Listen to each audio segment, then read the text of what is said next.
Yeah, housing affordability has really been the major constraint on the housing market, and we're starting to see affordability improve a little bit, right? We've seen mortgage rates come down a little bit at their lowest levels about as they've been all year.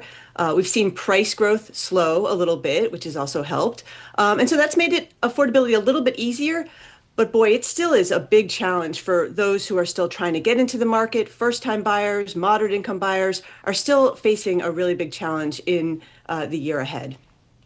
So what do we have to look forward to if you're wanting to get in a first-time home buyer, which we know I think the average age now of a first-time home buyer is close to 40 in this country, which is hard to believe. And lots of folks have given up on owning a home dream or delaying, lots of life milestones just because they cannot afford that home. Is that going to change in a meaningful way and in the new year? And if so, what parts of the country should those folks be looking at? Yeah, you're absolutely right. This idea of becoming a homeowner for first-time homebuyers, it's all tied up with all sorts of other life milestones, right? That people are either delaying or sort of taking another look at.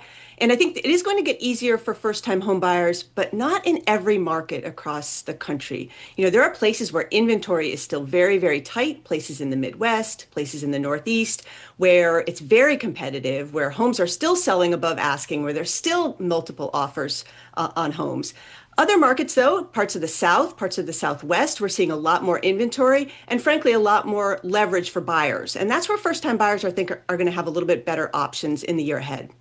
That's what I did. I left the metro New York area and went to Richmond, Virginia to get my first home. It's affordability, is, as you mentioned, Lisa, is a key issue here. But it's also, if someone's going to buy a house, they have to feel pretty good about the economy. They have to feel pretty good about their jobs. Is that a tailwind or a headwind here in this marketplace? Yeah, I'm really thinking about it as a little bit of a tug of war. In 2026, we have lower mortgage rates, slower price growth, really bringing people into the market, making people want to get into the market, improving affordability. But at the same time, there is a lot of economic uncertainty. We're going to get some new jobs numbers here next week, but people are feeling more uncertain about their own economic situations. And when people are feeling uncertain, they're less likely to do big things like buy a home or sell a home. And so there's going to be a push and pull between these economic anxieties and these more favorable affordability conditions. And right now, frankly, I don't think it's clear which one's going to win out. All right, let's talk mortgage rates because they are a part of the affordability issue. Paul, you said a moment ago, 6.3% on the fixed 30-year right now. We were at 7% at the beginning of this year. What's the range, you think, for the 30-year and the 15-year? That's popular for folks looking to refinance in the new year. Yeah, our forecasts are for the average rate on a 30-year fix to stay above 6% in 2026. I think there are some forecasters who are saying that rate will dip below 6%, but I think there's a lot of unknowns still. And so we're going to be watching. I think the key thing is for home buyers to not try to time rates, think they can time them or they can look at ways to sort of maneuver it. I think you have to decide when is the best time for you to buy. But let me on the thing about affordability, though, even if rates were at 6%, let's say, at a $410,000 home, you still need an income of about $115,000 to qualify. That's much higher than the median household income in the U.S. and really highlights how out of balance between income and home prices we've gotten over the last few years. Why don't we just build more houses?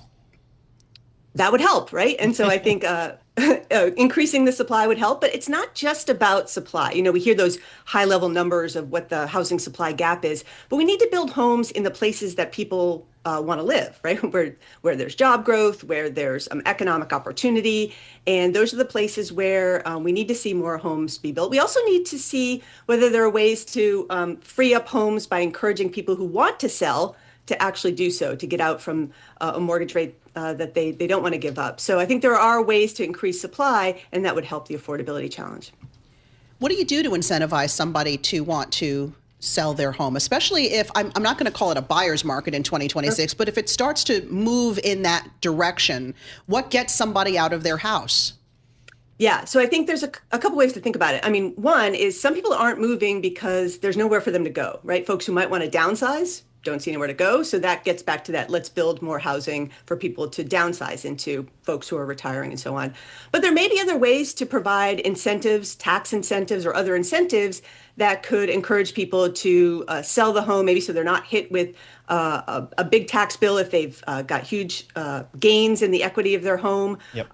There may be ways to encourage people to sell there, but it's really going to be at the margins. Yep.